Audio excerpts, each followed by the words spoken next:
మీ గర్భం చేసి ఆశ్రయపడిన వారిని పాపాత్మయుడు మా కొరకు ఇప్పుడు మా మరణ సమయమందున ప్రార్థించండి. పిత పుత్ర పవిత్రాత్మ మహిమ కలుగును గాక.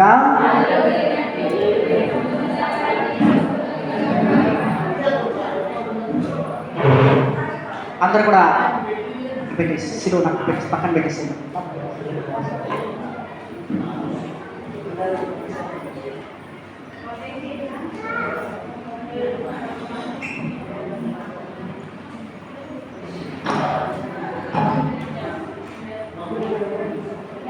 అందరు కూడా లోపలికి వచ్చి కూర్చున్నామా చక్కగా ఫ్యాన్ కింద.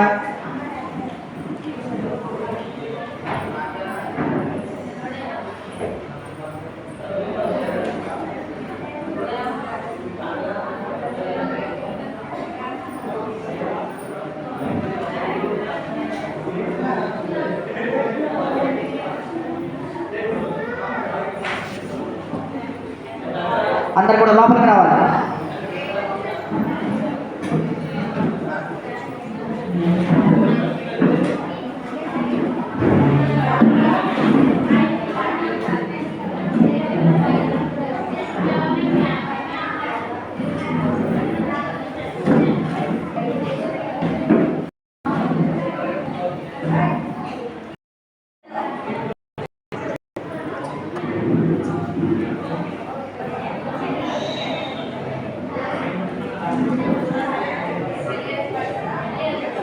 అందరు కూడా లోపలికి రావాలి. బయట ఉన్నవాడు అందరూ కూడా రసనాథ్ అయిన తర్వాత లోపలికి రండి.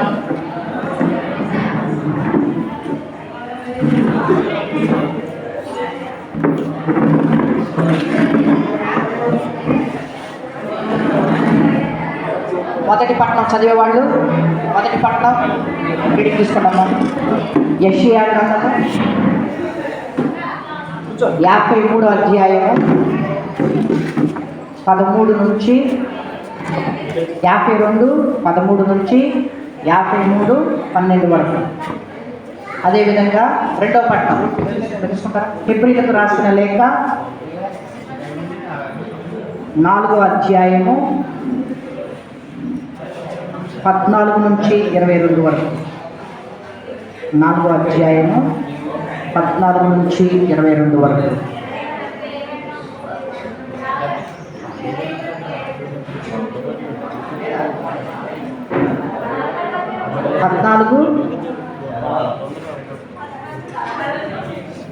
ఏదమ్మా ఏంటి 4 ఏప్రిల్ 4 14 నుంచి 16. తర్వాత 5వ అధ్యాయము 7 నుంచి 9 దాకా. 5వ అధ్యాయం 7 నుంచి 9 వరకు.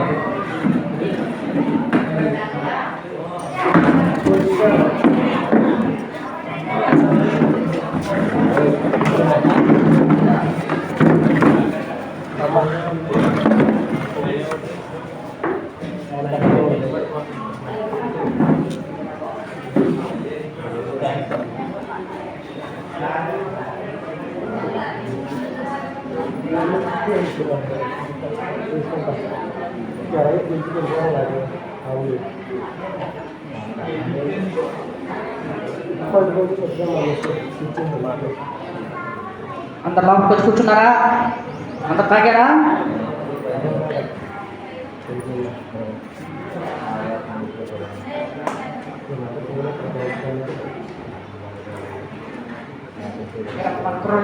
దీక్ష తీసుకున్నాడు.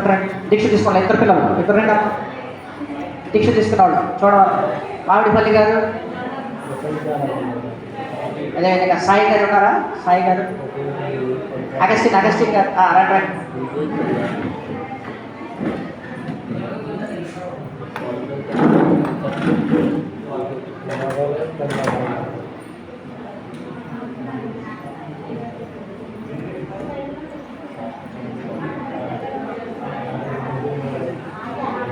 ఇప్పుడు అందరు కూడా మోకరించి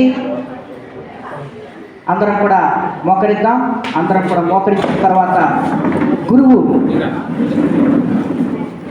అందరు కూడా మోకరించగలిగిన వాళ్ళందరూ కూడా మోకరించాలి. మోకరించిన తర్వాత గురువు పీఠం ముందుకు వచ్చి సాష్టాంగ నమస్కారం చేసి ప్రజలందరి కోసం ప్రార్థన చేసేదరు.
ప్రార్థించుదము. ఓ ప్రభువా, నీ దివ్య కుమారుడు క్రీస్తు నీ ప్రజలమైన మా కొరకు తన రక్తమును దారపోసి ప్రాణమును అర్పించెను. ఈ రీతిగా పాస్కా పవిత్ర క్రియలు నెరవేర్చును. ఈ పరమ రహస్యము మమ్ము పవిత్రపరచి సర్వదా సంరక్షించినట్లు నీ కరుణను మాకు ప్రసాదింపు. మా ప్రభువైన క్రీస్తు ద్వారా ఈ మనవి చేయుచున్నాము. జాన్ రమేష్ గారు కొద్ది ముందుకు రండి, కూర్చోండి, అందరూ కూర్చున్నాము. మొదటి పట్టణం కదా జాన్ రమేష్ గారు.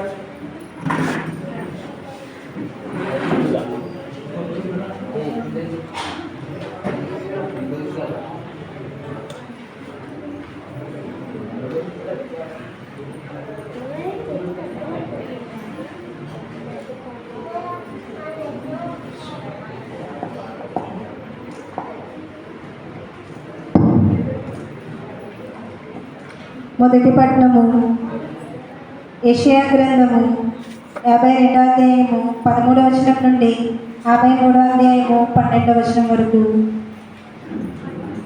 మొదటి పట్టణము యెషయా గ్రంథము 52వ అధ్యాయము 13వ వచనం నుండి 53వ అధ్యాయము 12వ వచనం వరకు.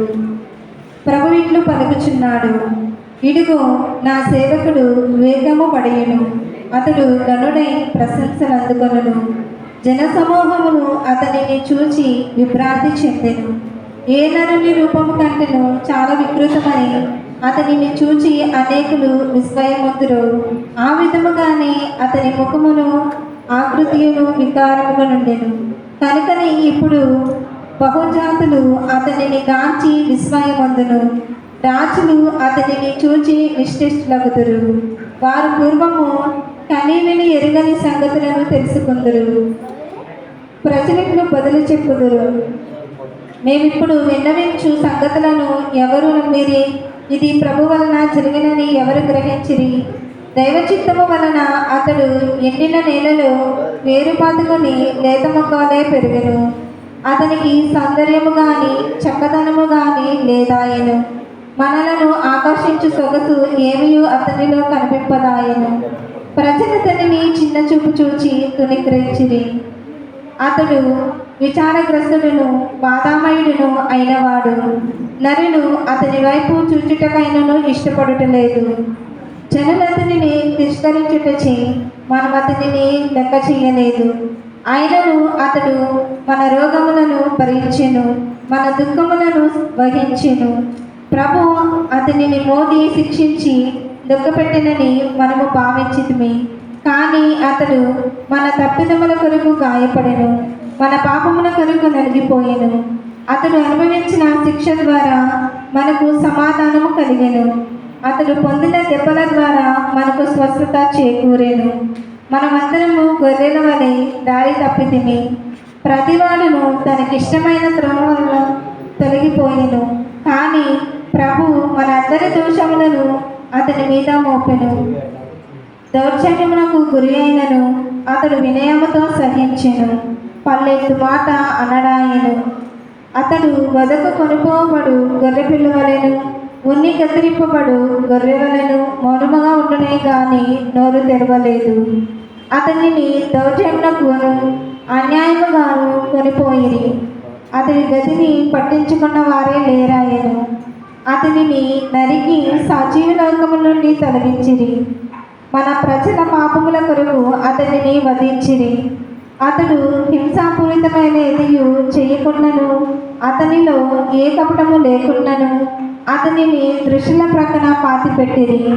తన మరణములో ధనవంతుని వద్ద అతడు ఉంచబడెను. ప్రభువు ఇట్లనుచున్నాడు, ఆయనను తనని బాధాభరితాన్ని చేయవలనియే నా సంకల్పము.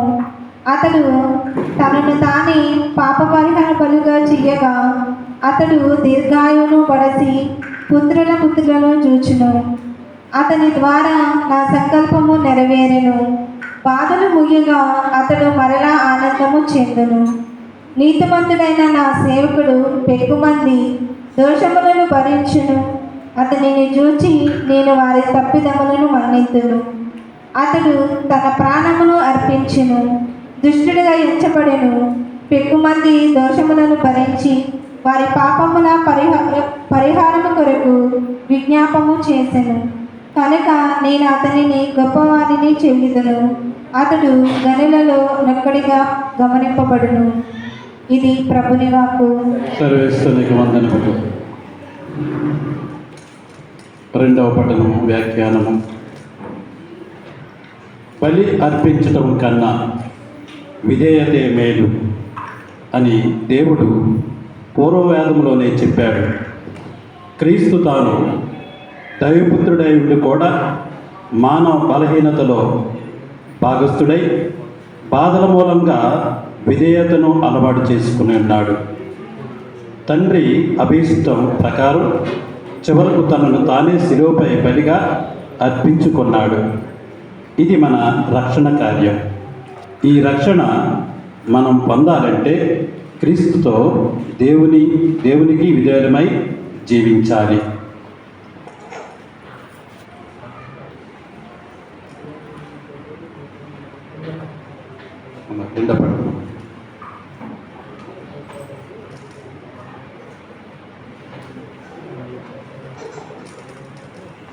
రెండవ పట్టణము హెబ్రీయులకు రాసిన లేఖ 4వ అధ్యాయము వచనములు 14వ వచనం నుండి 16వ వచనం వరకు మరియు 5వ అధ్యాయము 7వ వచనం నుండి 9వ వచనం వరకు. ఆకాశ మండలము గుండా వెళ్ళిన దేవుని కుమారుడు యేసు అను గొప్ప ప్రధాన యాజకుడు మనకు ఉన్నాడు. కనుక మనము ఒప్పుకొని విశ్వాసమునందు దృఢముగా నిలిచి ఉందము. మన బలహీనతలను గూర్చి సానుభూతి చూపలేని వ్యక్తి కాడు మన ప్రధాన యాజకుడు. అంతేకాక మన వలనే అన్ని విధములుగా శోధింపబడి పాపముల చేయని వ్యక్తి మన ప్రధాన యాజకుడు. కావున ధైర్యవంతులమై మనము దయానిధియగు దేవుని సింహాసనమును సమీపింతము. అచ్చట మనము కృపను పొంది అవసరములకు ఆదుకొనగల అనుగ్రహమును కనుగొందుము. తన యహలోక జీవితము మృత్యువు నుండి తనను రక్షింప శక్తి కలిగిన దేవుని గూర్చి యేసు ఏడ్పులతో కన్నీటితో పెద్దగా ఎలుగెత్తి ప్రార్థించెను. ఆయన భక్తి విధేయతలు కలవాడవుట చేతనే దేవుడు ఆయన ప్రార్థనను ఆలకించెను.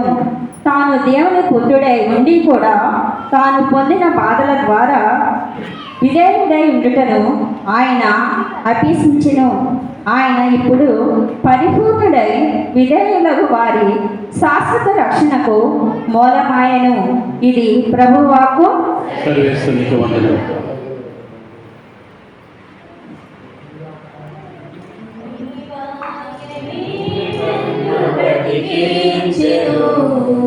బాధలలో నెమ్మదినిచ్చెను. నీ వాక్యమే నన్ను బ్రతికించెను. బాధలలో శక్తి దయా శక్తి సంపూర్ణుడా వాక్యమై ఉన్న యేసు వందనమయ్యా కృపా శక్తి దయా శక్తి సంపూర్ణుడా వాక్యమై ఉన్న యేసు వందనమయ్యా. ప్రభువు మీతో ముందుగాక. మీ ఆత్మతోనూ ఉండునుగాక. పునీత యోహాను గారు రాసిన పవిత్ర సువిశేషములోని భాగము. ప్రభువా మీకు మహిమ కలుగునుగాక. యోహాను శుభవార్త 19వ అధ్యాయం పరిశుద్ధ వచనములు 16 నుంచి 42 వరకు. యోహాను శుభవార్త 19వ అధ్యాయము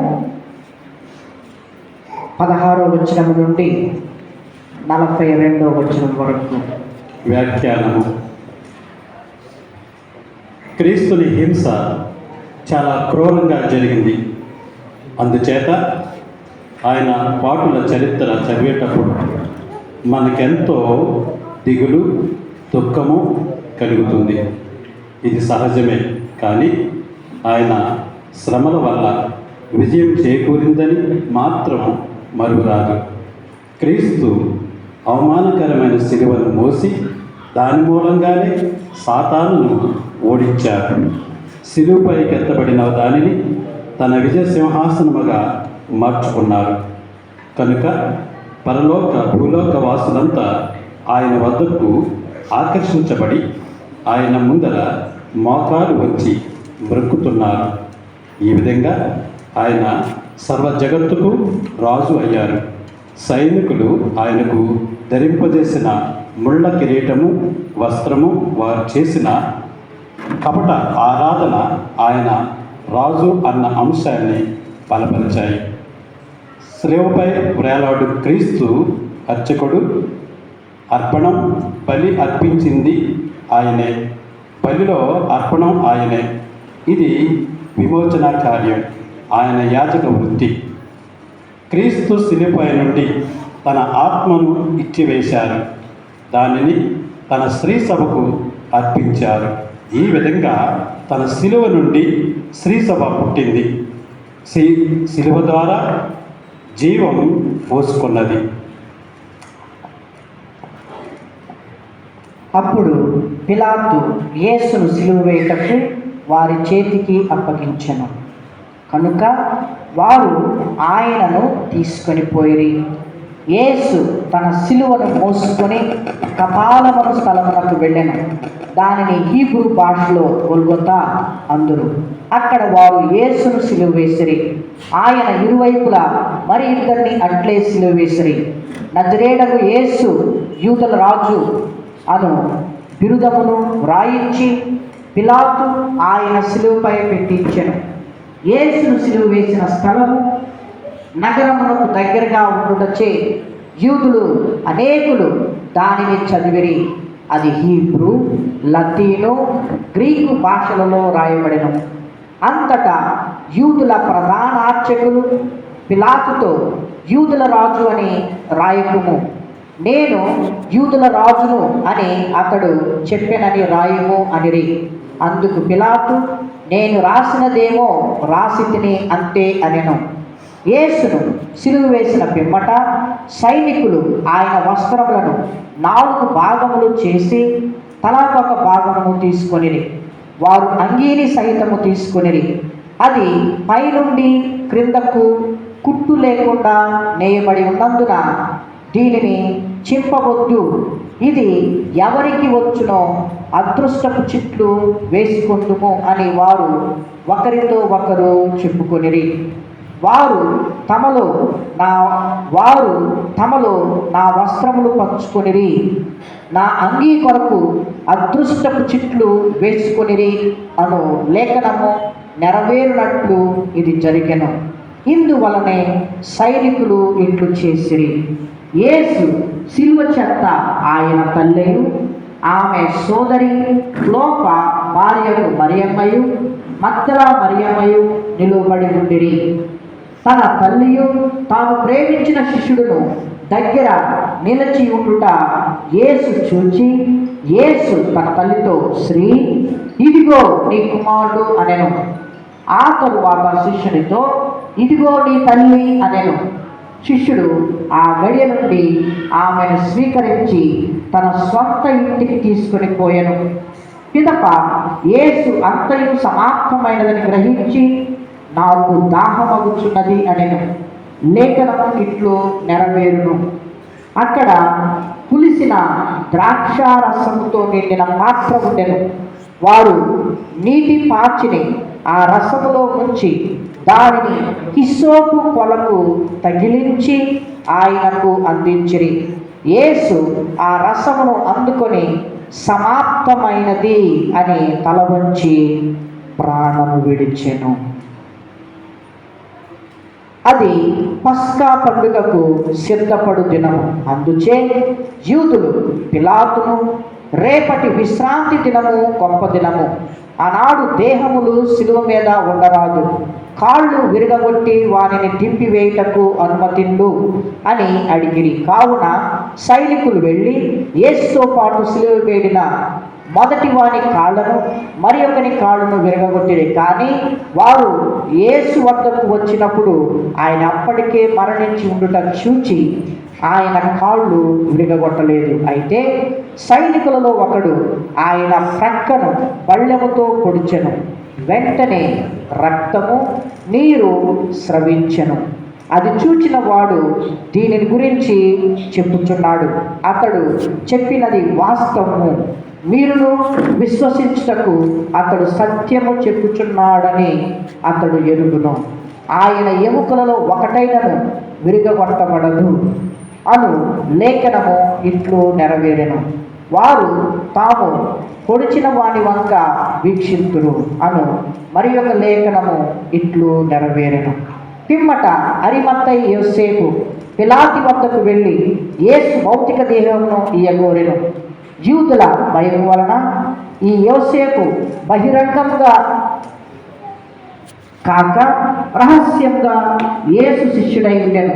పిలాతు అనుమతి వసగు అతడు వెళ్ళి యేసు భౌతిక దేహమును తీసుకొని పోయాను. మొదట యేసును రాత్రి వేళ సందర్శించిన నికోదేము కూడా ఇంచుమించు 150 సేర్ల బరువు గల పరిమళ ద్రవ్యమును అత్తరును తీసుకుని వచ్చెను. వారు యేసు దేహమును తీసుకుని యూదుల భూస్థాపన సాంప్రదాయానుసారం దానికి పరిమళ ద్రవ్యమును పూసి నార వస్త్రములతో చుట్టిరి. యేసు శిలువ వేయబడిన చోట ఒక తోట కలదు. ఆ తోటలో ఎవ్వరూ భూస్థాపితము చేయని ఒక క్రొత్త సమాధి ఉండెను. అది విశ్రాంతి దినమునకు యూదులు సిద్ధపడు దినమగుట చేత ఆ సమాధి సమీపమున ఉండుట చేతను వారు యేసును అందుంచిరి. ఇది క్రీస్తుని సువిశేషము. స్తుతి కలుగును గాక. ఈ సువిశేష బోధన ద్వారా మనందరి పాపములు క్షమింపబడును గాక. ఆమేన్. Praise the lord, praise the lord, praise the lord, praise the lord, praise the lord, praise the lord, praise the lord, praise the lord, praise the lord, praise the lord, praise the Lord. తండ్రి వందనం, తండ్రి వందనం, యేసువా వందనం, యేసువా వందనం, ఆత్మదేవా వందనం, ఆత్మదేవా వందనం, త్రియేక దేవా వందనం. త్రియేక దేవా వందనం. Praise the lord, praise the lord, praise the lord, praise the lord, praise the lord, praise the lord, praise the lord, praise the lord, praise the lord. Praise the Lord. ప్రియ సహోదరి సహోదరులారా, ఈరోజు మనందరం కూడా సిలువ యాత్ర చేశాము. సి అనగా మనకున్న సిరి సంపదలను, మనకున్న ప్రత్యేకమైన జీవితాన్ని, లు అనగా మనకున్న ఈ యొక్క లోకపు యాత్రను, వా అంటే వదిలిపెట్టి విడచిపెట్టి, యా అంటే దేవునికి సజీవ యాగముగా, త్రా అంటే తయారు చేసుకోవటమే ఈ యొక్క సిలువ యాత్ర. Praise the lord, praise the lord, praise the lord, praise the lord. ఈ సిలువ యాత్రను సువార్త అంటారు. ఎందుకు సువార్త అంటారంటే సు ప్లస్ వార్త. శుభముతో కూడిన వార్త, సుసమాచారంతో కూడిన వార్త, అదేవిధంగా సాంప్రదాయకమైన వార్త, అదేవిధంగా సువిశేషాన్ని సుగంధ తైలములతో పంచే వార్త సిలువ వార్త. Praise the lord, praise the lord, praise the lord, praise the lord, praise the lord, praise the lord, praise the lord, praise the lord. ఆ సువార్తను యేసు ప్రభు ఈ విధంగా తెలిపి ఉన్నాడు. లూకా శుభవార్త 4వ అధ్యాయం 18-19 వచనాలు మనం చదువుకున్నట్లయితే, ప్రభు ఆత్మ నాపై ఉన్నది, పేదలకు సువార్తను బోధించుటకై ఆయన నన్ను అభిషేకించెను, ఆ చెరలో ఉన్న వారికి విడుదలను, గుడ్డి వారికి చూపును కలిగించుటకును, పీడితులకు విమోచనమును కలుగ చేయుటకును, ప్రభు హితమైన సంవత్సరమును ప్రకటించుటకును. Praise the lord, praise the lord, praise the lord, praise the lord. ఈ సువార్త సిలువ వార్త, సిలువను గురించిన సుగంధములు కలిగిన వార్త ఏమని చెబుతుందంటే, ప్రభు ఆత్మ నా మీద ఉన్నది. ఎందుకు ప్రభు ఆత్మ నా మీద ఉన్నది అంటే, పేదలకు సువార్తను కలిగించటానికి, పేదలకు సువార్తను బోధించటానికి, పేదలకు సువార్తను ఎవరైతే కఠిన పేద స్థితిలో ఉన్నారో, మానసికంగా, శారీరకముగా, ఆధ్యాత్మికముగా ఎవరైతే కఠినమైన పేద స్థితిలో ఉన్నారో, ఎవరు పట్టించుకోలేని స్థితిలో ఉన్నారో, ఎవరు వెన్ను తట్టని స్థితిలో ఉన్నారో, ఎవరు నిన్ను ముట్టుకోని స్థితిలో ఉన్నారో, వారికి నేను సువార్తను చెప్పడానికి వచ్చాను. అది యేసు ప్రభు చెబుతున్నాడు. అదేవిధంగా ఆయన నన్ను అభిషేకించను, చెరలో ఉన్న వారికి విడుదల. ఈరోజు ఏ చెరలో ఉన్నా నీవు, మానసికంగా, శారీరకంగా, ఆధ్యాత్మికంగా నీవు ఏ బందీలో ఉన్నా, ఏ చెరలో ఉన్నా, ఆయన నన్ను విడిపించటానికి వచ్చాడు. ఆయన యొక్క మరణము మనలను విముక్తిని చేయటానికి, పాపము నుండి, పాపము దాస్యత్వము నుండి, లోక ఆశల నుండి మనలను పరలోకానికి, స్వర్గానికి తీసుకొని పోయే వార్తే ఈ యొక్క శుభవార్త, శుభముల వార్త. అందుకనే పేతురు గారు చెబుతున్నాడు, పౌలు గారు చెబుతున్నాడు, సువార్తను బోధించే వారి యొక్క పాదములు సుందరమైనవి. ఎందుకు సుందరమైనవి అంటే, వాళ్ళు ప్రకటించేది స్వర్గాన్ని గురించిన వార్త.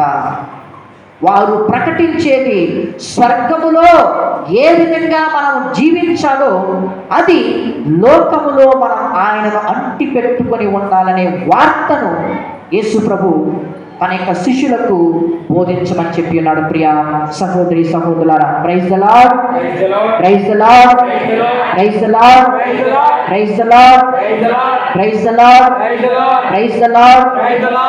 గుడ్డి వారికి చూపు నొసగే వార్త, పీడితులకు విమోచననిచ్చే వార్త, ప్రభువుకు హితమైన సంవత్సరాన్ని ఇచ్చే వార్త ఈ యొక్క సిలువ వార్త.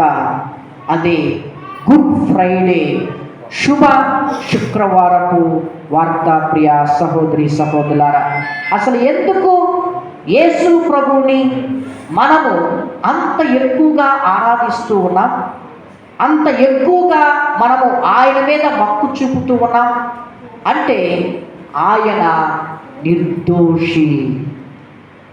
యోహాను శుభవార్త 1వ అధ్యాయం 29వ వచనాన్ని మనం చదువుకున్నట్లయితే, తన వద్దకు వచ్చుటను చూచి,